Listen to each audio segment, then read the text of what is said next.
Me am not bring you greetings, residents of Bizarro World. You am not welcome back to Movin' Right Along, a Muppet movie podcast brought to you by toughpigs.com. This is the podcast where we watch Muppets from Space 2 minutes at a time and talk about it a lot. I'm your host, Ryan Rowe. I'm your other host, Anthony Strand. And Ryan, I got to interrupt. I really hoped you were going to be like this not podcast where we not watch Oh, 2 minutes at a time, yeah, two you. minutes at time of Muppets from not space. I should have gone even further with it then, huh? Yeah, yeah. Okay. Well, then, so this week we am not joined by a very not important member of the Tough Pigs team. Sorry, am I having a stroke? It's Okay, it's su- so it's a comic. It's Bizarro. You ever heard of him? Superman's enemy, Bizarro. Yeah, but I'm still That's how just that's how he talks. I hate him. Yeah, well, yeah, that's kind of the point. early in the season, I started doing the intro where I would say "Greetings, Earthlings," and then I started switching it up where every week I would say "Greetings," and I would do a different planet every time. Okay, all So right. I'm doing Bizarro, and anyway. All right. So, yes, this week we're joined by, yes, a very important and essential member of the Tough Pigs team and a regular guest on this podcast. Guest, please introduce yourself.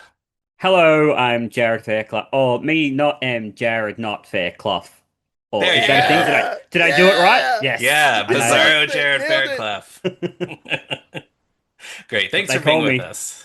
It's a pleasure to be here. I was meant to be here so long ago, and then we just couldn't make it work. You know, time zones are very tricky It when you live is. in different parts of the world. So, That's different it. parts of the planet, you might say. So, today, fortunately, you're here with us and you're here to talk about minutes 69 and 70 of Muppets from Space, in which a spaceship lands at Cape Doom. And before we move on, I gotta say, I bet this sequence was very exciting for Tim Hill to direct. I bet he looked forward to this part for the entire shoot of this movie because the arrival of a spaceship is like such an important part of many science fiction movies and alien movies in general. So I bet he looked forward to this a lot. And we begin in this 2 minute clip with everyone on the beach staring at the surprisingly small egg that just landed. And Gonzo says, "Boy, they're really tiny, but tiny's not a bad thing, right?" He's just trying so hard to convince himself that everything's going to be okay when his alien family shows up. He wants to be so happy about seeing his alien family, even if they're teeny tiny. Yeah. Yeah, whatever happens, whatever the circumstances, it's going to be okay. Why would Gonzo be so big if they were so small? Or is You that like know, Earth's atmosphere has made him big?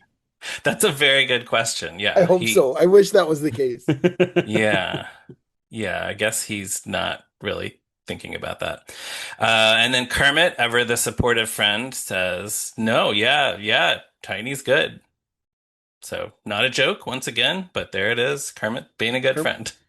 Kermit with one of his great catchphrases, "No, yeah, yeah."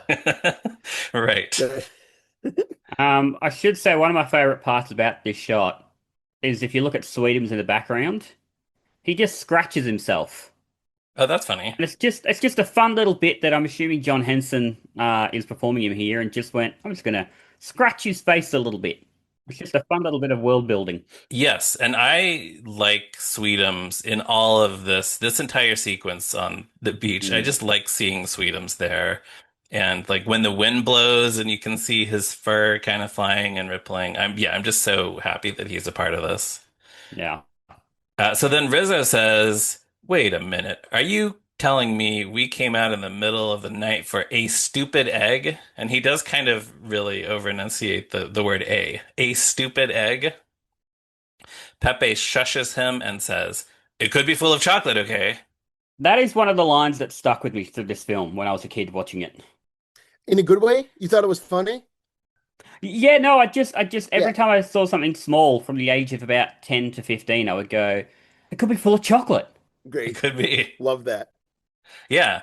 How do you feel about chocolate-filled eggs in general, or like, the Cadbury cream egg? As we record this, Oh, we're I love not it. too far before Easter, and when this is released, it'll be a little bit after Easter. But I do love a Cadbury cream egg. yeah, same. I look forward to those. I have not gotten one yet this pre-Easter season, but so I got to get out and buy some of those. But Same. yeah. Yeah. Okay, well that I was hoping maybe there would be one of us who was a dissenting voice, but that takes care of I that. hate We're them. it's I unanimous. hate Cadbury eggs, Oh, Ryan. what? You're so How wrong. dare you? I can't believe you How would say dare you? that. They stink. I would describe them as crummy, Oh lousy, no. No, get off this Boys, yucky. podcast. You're so wrong. let's not end this podcast because of this. Come on, this isn't you. Yeah, good. See, that's the drama I was hoping for. All right. Good, we got there in the end. That's the clip that we pull for the Oh yeah, promotion. definitely. Yeah. Yeah, what could they be fighting about? And if it were full of chocolate, maybe the Muppets and the audience would just, the crowd gathered would just eat the chocolate and the movie would be over. But the movie's not over. The top of the egg opens and fires an extremely bright beam of light into the sky. And the whole crowd is amazed by this. This made me think of the Skybeam on the Luxor Hotel in Las Vegas. Do you know about this? Mm. No. The Luxor Hotel in Las Vegas is a pyramid, and it has an incredibly bright light shining up from the tip of it. From Oh yeah. Wikipedia, quote, the tip of the pyramid is 3 stories and features a beam of light known as the Luxor Skybeam. It is the most powerful man-made light in the world, using curved mirrors to collect the light from 39 xenon lamps and focus them into one intense narrow beam. On a clear night, it is visible up to 275 miles away by aircraft. That's 443 kilometers at cruising altitude, such as over Los Angeles. Moths are also attracted to the light, which in turn attracts bats and owls. Temperatures of 500 degrees Fahrenheit, 260 degrees Celsius, have been recorded 5 inches, 13 centimeters, above the pyramid tip. The beam originally measured 42.3 billion candela and shone 7 miles, 11 kilometers high. So that's a And who very says you don't learn anything what listening to this podcast? yeah, exactly. There you go. That's a very intense light. And when I saw this intense light in the movie, that's what it reminded me of. I really So, enjoyed you giving me all the metric system things as well. That was really good, like kilometers, and they that were really all helped. there in the Wikipedia article, but I also figured that since we have a metric system user as our guest, that I should definitely leave them in. I did see recently a video on TikTok, I think it was, of a girl who was filming that light. Yeah? And you could see all there's like bugs swirling around. And then if you look Yeah. up, you could see all the bats and everything like that. It was like its own little ecosystem. Yeah, it's crazy. So Sure. Yeah, yeah, that rules. I think the Skybeam is pretty cool. Also, probably a waste of resources, but also cool. You said moths, bats, and owls, right? Yeah. So I'm not gonna need to see, but listeners, I would love to see some fan art of the Luxor Skybeam with the famous cryptid Mothman, the DC Ooh. Comics character Batman, Oh. and his Earth 3 counterpart from the crime syndicate, Owlman, Yeah. all hanging around at the Luxor Skybeam. Yeah. That would be great. That'd be great. What I was gonna say this reminds me of is the original poster of Star Wars, Huh. where Luke Skywalker is like holding up what looks like an endless beam of light. It's Yeah. supposed to be a lightsaber, I think, but it's Sorry, like can I an just endless say beam of light. quickly, this, and I apologize because no one gets to see this except you, the three of us. But Anthony, because your camera is one of those things that kind of follows you around a little bit, when you Yeah, put your hands up like this, it perfectly zoomed in. Look at that. That is, that's true. That's true. That It rules. perfectly framed him. Yeah. it was perfectly framed, Yeah, just zoomed in really nicely on you. That was good. That was really cinematic. I really appreciated awesome. Uh, but I was gonna say, it makes me wonder. The Luxor Skybeam apparently opened in 1993, Hmm. and it kind of makes me wonder if that, to some extent, was inspired by the poster to Star Wars. Oh, maybe. You know, it. Maybe, yeah. Could be. also the poster of Tron is inexplicably framed exactly the same. Tron is also holding up his arms and a beam of light is extending Oh, from right. his Yeah, hand. yeah. Not Tron, Jeff I mean, Bridges. I don't think that's Ram. inexplicable though, because they probably No, wanted I just people to mean it think make about Star Wars when they saw that right. poster. No, from a marketing perspective, it makes sense. In universe, it's Oh, inexplicable because yeah, that's yeah, not a yeah. thing that It happens in doesn't Tron. actually. Yeah, right. Yeah. Anyways, those two things are what it reminded me of. And can I say one other science fiction property from around that time? Please. When the egg opens up, it opens up into four sections. Yes. Mhm. And that reminds me of the egg from Alien, which does the same thing. It's more organic Oh, looking. It's not metal, yeah. but the Yeah. alien eggs open up into four sections, just like that, almost the same Well, I shape. do wonder maybe this was like a little reference to that or something like that, Yeah. because Right. obviously being Yeah. such a I kind sci-fi, of yeah. Yep. That seems right. intentional now that you say that. Yeah. Yeah. Yeah. Well, so here on Cape Doom, the light is not a movie poster or a marketing ploy to get you to book a hotel room. It seems to be a beacon for the spaceship, the mothership, I guess, because shortly after this, a very large spaceship shows up. We first see it enter the frame in this shot that's looking down at Cape Doom from very high above. And speaking of other sci-fi movies, it's sort of reminiscent of the first Star Wars when the Star Destroyer enters the frame and we see that it's this massive ship that keeps going and going. So also possibly intentional that we see it enter that way. The ship rotates and fires its thrusters as it approaches the beach. The shape of this ship is kind of like the inverse of an hourglass, or how would you describe the shape of it? Do you know, I have always wondered, well, two things. Number one is you said it rotates. It always annoys me that it comes in and basically then flips upside down. It does a somersault, It kind does a of. somersault Yeah. almost, and it always like when I was a kid, I remember thinking like that shot just really annoyed me. I get that it looks cinematic, but it always annoyed me when I was little. And then I've always wondered because there's a slight nose to it, Yeah. and I do wonder is that supposed to be like because they have these noses? Yeah, Like, is it maybe, slightly yeah. supposed to be like I that? guess so, Because yeah.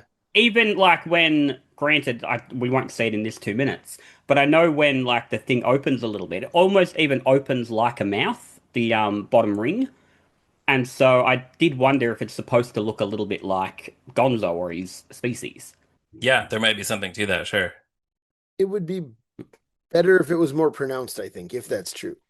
Yeah, it's very subtle, and so I don't know if it was intentional. Yeah, I don't think it would. Yeah, I think it would be fine and funny if it had a long nose. I mean, maybe they would think it Hmm, would look too phallic if it had like a gonzo nose shape to it. But maybe. I don't know. Yeah. I think people would like to see a spaceship with a gonzo nose. I don't know. Well, Uh, I think the other thing is we're talking about the design. Hmm. Do you guys like the design? I find it very like it's just kind of strange to me. It's not I wish it was more striking. I wish it was more memorable, but it's just kind of like, oh, Yeah. it's there. It's kind of lumpy. I don't know. I don't. yeah, I think it's fine. I think it also feels like they had to design something that looks like it will fit in the space on the soundstage set of Cape Doom once it lands.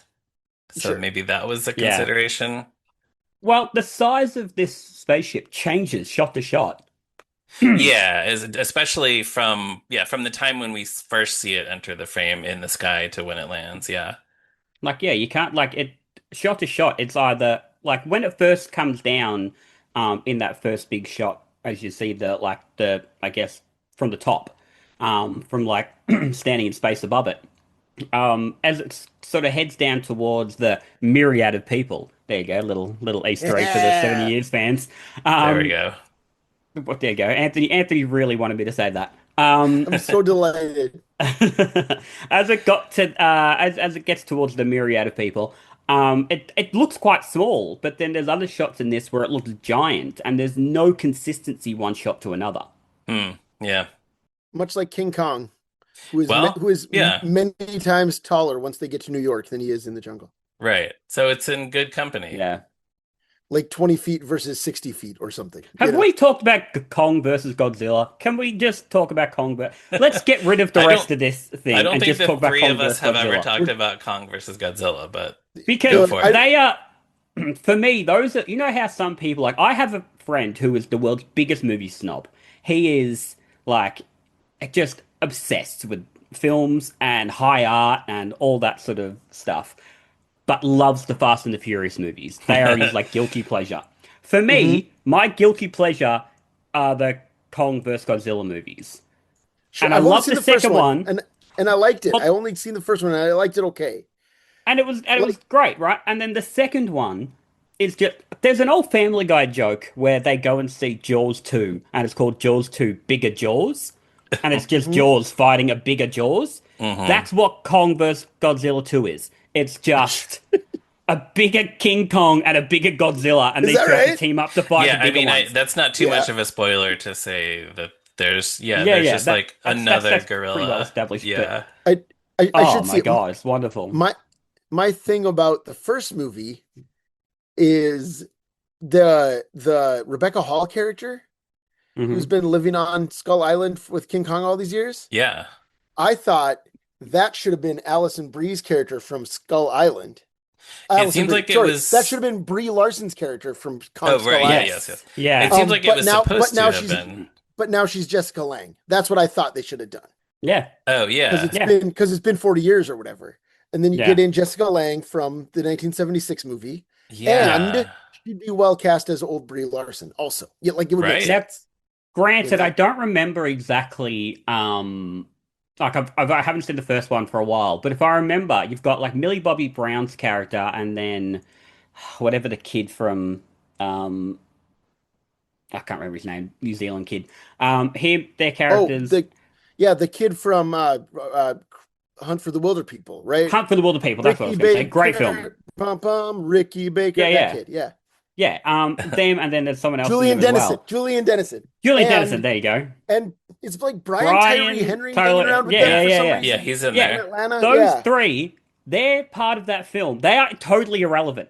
They do Hmm. nothing Well, to they're in a forward the plot of storyline of that their film. own that never really affects anything else That that's never happening. interacts. Right. They are. I Yeah. think at one point someone spills like a soda on a on a like a board or something, and something electrifies, and that might be the only time they intersect.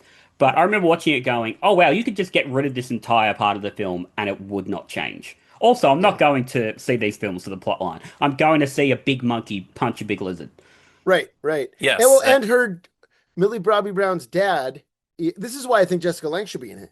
Millie Bobby Brown's dad is Coach Taylor from Friday Night Lights and Oh yeah. Kyle Chandler, Yes. and Yep. he's in the Peter Jackson King Kong movie. He plays the vain movie star that Adrian Brody and Oh, Naomi yeah. Watts both don't like. Right.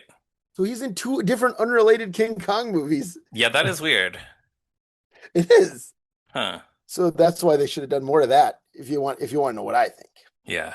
But if you saw Godzilla versus Kong and thought, well, that was ridiculous, then I can tell you Godzilla X Kong, is it called New Empire? New Empire, Yeah, Yeah, yeah. something that like that, one yeah. is considerably more ridiculous. Oh, and I love it. I Yeah, should I yeah, see it. love I'm it. not, that's not It's so derogatory. good. Yeah. I have thought that I should see every Godzilla movie and every King Kong movie, which the King Kong movies are much easier. There's only like 11 of them or something. You know, like Yeah. there's not that many Yeah. King Kong. Yeah. Godzilla, there's like 40 of them, So many. Mm, Yeah. and I've seen 10. Yeah. mm. I look forward to the podcast. Did you see Godzilla -1? That was good. Oh, that No, one's, not yeah, that yet. one's excellent. Oh, it That rules. That's that's great. on my list of things to watch. Yeah. Yeah. I'm excited to hear what you think about that. I loved it so much. That's a movie where people are astonished to see a thing that shows up at a location. And speaking of movies where people are astonished to see a thing that shows up at a location, Oh, that was wonderful. everyone in this movie, Muppets from Space, is gazing up at the spaceship that's approaching. And as this is happening, there is this dramatic, epic music playing, which I think does a lot of the work in this sequence. It Yeah. really gives it a lot of weight. So once again, credit to composer Jamshid Sharifi for all of this. We see Miss Piggy and Mikey the cameraman gazing up at the ship. I don't think I noticed before, unless somebody else commented on this, that Mikey's shirt, the pattern on his shirt is little aliens, like different colored Mm. aliens. So that's a cool detail. Oh yeah. Piggy smacks Mikey and says, shoot it, and he scrambles to turn on his camera. Then we see more of the awestruck crowd. Pepe says, hokey pokey. Yeah, I That I that's don't cute. understand that. I Hokey mean, pokey. it's reminiscent of Rocky the Squirrel from Rocky and Bullwinkle saying hokey smokes, just as a kind of an all-purpose, like, wow, That's hokey true. smokes, Can hokey I ask pokey. a dumb question about Pepe? Sure. Has his tooth always been on the same side, or has it changed? Because in my mind, it's on the other side, but that's just I me. I would not be able to tell you for certain which side it's on without looking at a picture of him. Some years ago, I did a Sporkle quiz on the Tough Pigs website where it was like, look, I flipped a bunch of pictures of Muppets that have asymmetrical features and put them side by side and Hmm. was like, which of these is the correct one? And Yep. he was probably one of them because he only has a tooth on one side, right? Yeah. So, but I couldn't tell you which one was the correct one. Well, looking at it now, it's always been on the same side. So, Huh. but I remember when I was watching this last night, in preparation for today, I did think to myself, has that always been there? Or like, yeah, because in my mind, it's on the other side, but I don't know. It's, Yeah. That's I'm funny from how, Australia. We're weird down here. well, Mhm. but it's just funny that we've watched how many hundreds of hours of Pepe and we still couldn't say off the top of our heads which side his tooth is on. Have you got a clip of Pepe up right now? Not in front of me. Okay, because I have the clip up. Take a guess. Okay. Looking at him, left or right? I'm thinking that it's on the left side of the screen as we look at him. So I'll say right. Anthony? It is on the left. But I would have Okay. said the right. I would have said the right without looking at him. Hmm. This Okay. Cadbury cream egg fan over here thinks he's so smart. Yeah. You know, they should do one of those commercials where different animals are auditioning to be the Cadbury bunny with Pepe auditioning to be the Cadbury bunny. Oh yeah, I forgot about That'd those. be funny. Yeah, they still do Yeah. this. They still, I mean, I think it's the same commercial that they just bring back every year, but Yeah, they just run it. It's like the M&M's Santa Claus, they do exist they one. do exist. Yeah. Mhm. How do you feel about the hokey pokey, by the way? When was the last time you did the hokey pokey? I Uh, don't like to do it because I get myself all turned around. Thank Yeah, you. fair, Thank you very fair. much. If you could just add applause, like an applause break, thank you. That'd be wonderful. Okay. oh Well, No, we're yeah. all please sit, applauding. sit, We're sit. both applauding you anyway, so Yeah, I did it in school one time. I don't remember why. yeah. Kindergarten or first grade, there was like some book where I was like, sure, we can do the hokey pokey. Oh, I remember why.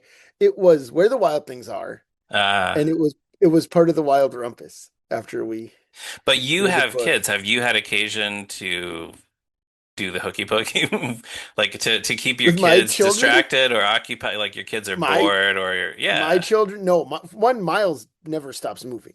So I Okay. don't need to come up with activities for him. Yeah. Okay. Iris is not, there was no, maybe when she was little. I mean, she's 11, Yeah. No, well, that's what I mean when they were younger. Yeah, when I they were just feel little. like with my nephews and nieces, I'm pretty sure I've done it at a birthday party at least once when they were Yeah, younger. you're like, it's hokey pokey Like, time. okay, here we go, the hokey pokey. Haven't done it in years. Let's see if I still remember the steps. That's I great. think Yeah. I did it. So I took my niece and nephew a couple of years ago to a monster truck like rally. They were That doing a is big so monster cool. truck, I want to do that. and it was so fun. And my nephew, who's now 5, he would have been about 3 at the time, and he loves monster trucks. So I took them, and at one point they said, "All right," all the kids got up and they did like a dance to something like a Macarena or something like that. And they were Yeah. like, "All right, all the adults get up now." Oh, it's the YMCA they did, sorry. And then Ah, it's like, "All right, all the adults get up now," and they start dancing. Now I had taken my other niece, who at the time was probably 13, and And I was just like, I'm going to embarrass the heck out of her. And so we did the hokey pokey, and I shook it all about. There I you just she'd look go. at me, she'd go, all right, Okay. you don't need to get as into it as everyone else is. I'm like, nah, put your right hand in, and I was just singing at the top of my Great. lungs, having a great time. So I think that's the last time I did the hokey pokey. But Yeah. I'm not against a hokey or a pokey. Good. Good. Yeah. Pro Okay. You went for pro it. hokey, pro pokey. Listeners, tell us how recently have you done the hokey pokey? So as everyone is sort of having kind of different, I guess, emotional reactions to seeing this spaceship, Fozzie is holding on to Rizzo. They both seem to be primarily frightened of this thing. Rizzo is shaking, his eyes are closed, his hands are clasped in prayer. He's saying, "Please, please, boss," or possibly "Please, big boss." I'm not quite sure about that. He says, "I never disobeyed my mother and I never carried the plague, not even once." Is there a similar joke about Rizzo carrying the plague that I'm not quite remembering? Or am I just, does this joke remind me Mr. of itself? Plagueman. There's Mr. Mr. Plagueman Plagueman. Well, in, yeah. yeah. So this is the only time they've talked about Rizzo carrying the plague, though? But I feel like there must be a joke in, besides Mr. Plagueman in Muppet Treasure Island about him, or about rats on a boat. Yeah, I just thought there was something else about Rizzo and the plague, or somebody not wanting Rizzo to give them the plague. I don't know. Maybe I'm just thinking of this joke and just that I associated it with Rizzo. So I don't know. But Right. Yeah, I don't know. I can't yeah, think of one. I do enjoy that Rizzo is no atheist in a foxhole, though. right. Yeah. Yeah, exactly. When it comes down to it, yeah, Yeah. Yeah. the spaceship gets closer and closer and closer. Humans in the crowd have to shield their eyes as the bright lights of the ship blind them. Most of the Muppets in the crowd do not do that because their eyes don't work, I guess, is why they're not doing that. Well, Uh, Zoot's wearing sunglasses as well, so that helps. True, and He came Clifford, yeah. prepared. And Yeah, Clifford, yeah. they don't need to do that. There's one shot where we can see the Muppet who was originally known as Zandra and later known as Darcy nodding excitedly as she sees the spaceship about to Hmm. land. She's not afraid of the aliens at all. She's ready. She's psyched for it. So I like that, whoever was doing the puppetry of Zandra slash Darcy there.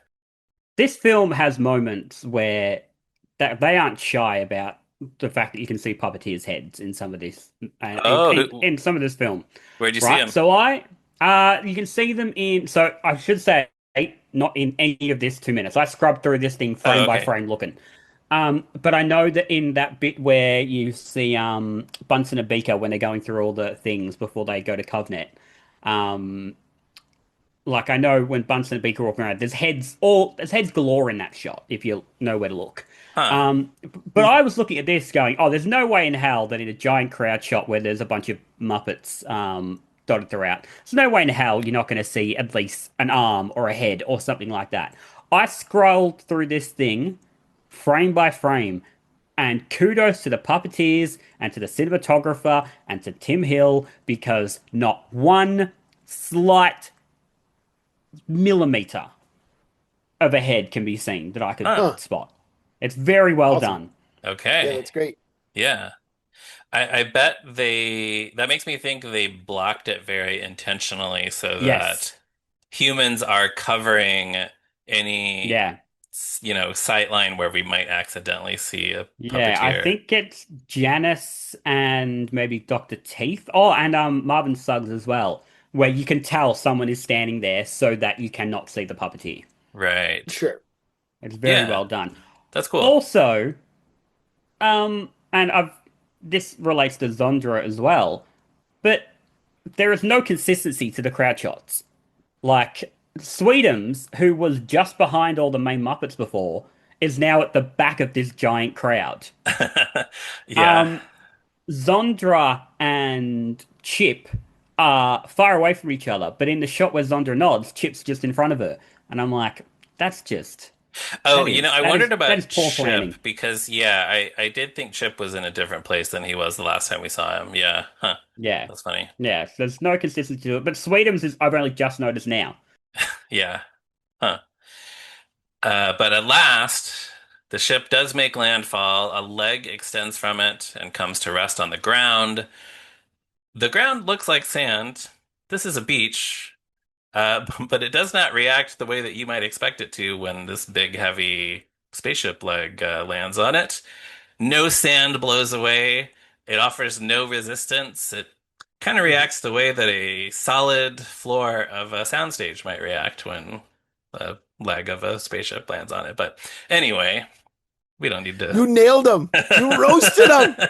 I sure did. Take that, filmmakers from 1999. That's where this clip ends.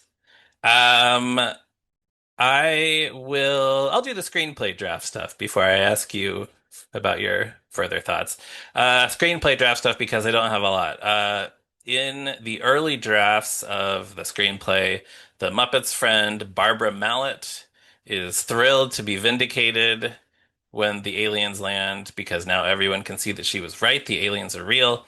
Across all of the early drafts that we have, she has this moment where she's bathed in the light of the ship and she says, "They have come. They said they would come and they have." So that's a nice button on a character that does not exist in the final movie.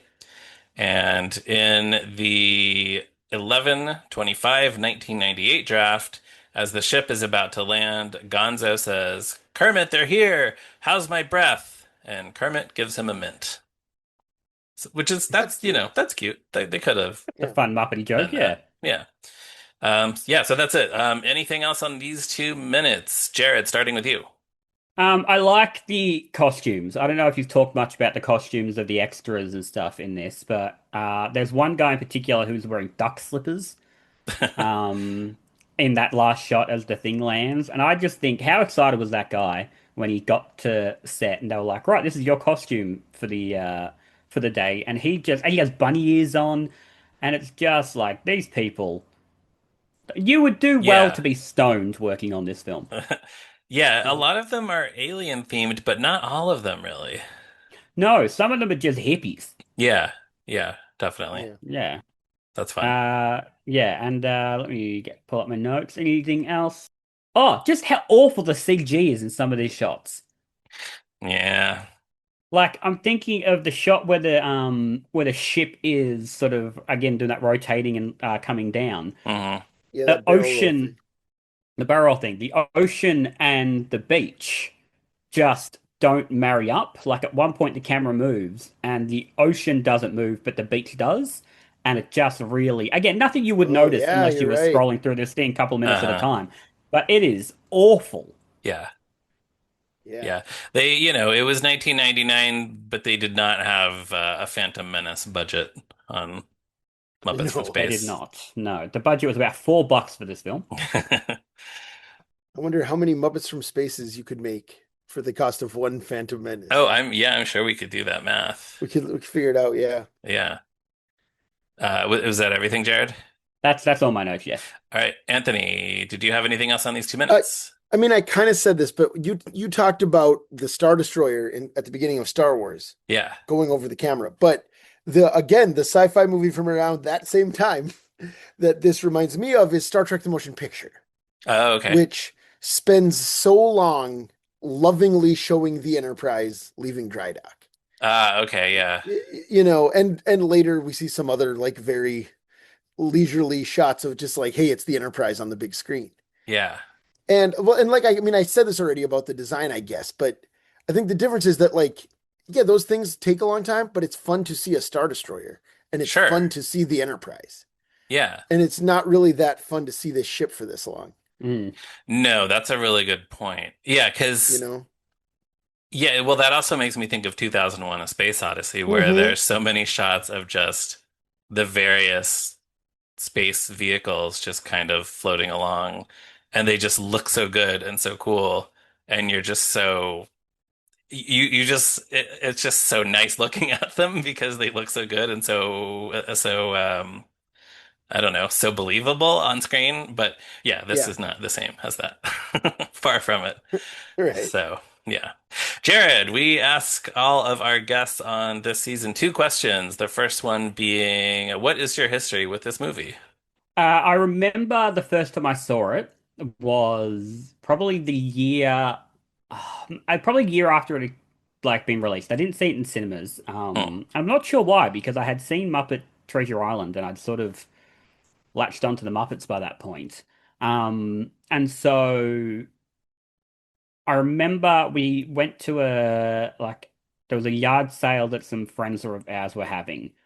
And I just remember being excited because we had like hired it on video and I just wanted to get home because I wanted to watch this film. Hmm. Uh, Aw. and I and I remember watching it and loving it, but thinking, how come there's no songs? How come they're not singing Oh, anything? yeah. Like Brick House is a great is great, but let's get something else going on. Yeah, and I still don't love that there's no actual songs in this thing. And then I also had Muppet Take Manhattan on VHS, and before that was a trailer on the VHS for this and for Elmo and Grouchland. Oh, yeah, sure. And so I saw the trailer for this 100 times because I watched Muppets Take Manhattan Right. so often before I Hmm. finally got it on. I would have got it on DVD. I don't think I ever had this on VHS. Uh, yeah, and it's one of those films now where it's like I probably watch this the least of all the other Muppet movies, Sure. but Understandable. and I enjoy it. I enjoy it a lot, but I don't rush to watch it. Yeah, that sounds about right. That I think Yeah. that's pretty common. Mm. Like you've watched it several times because you're a Muppet fan, but not the most times. Yeah. And our second question is, what is your favorite sci-fi movie or TV show or other thing? Mine would be the good old classic Doctor Who. Yeah, Aha!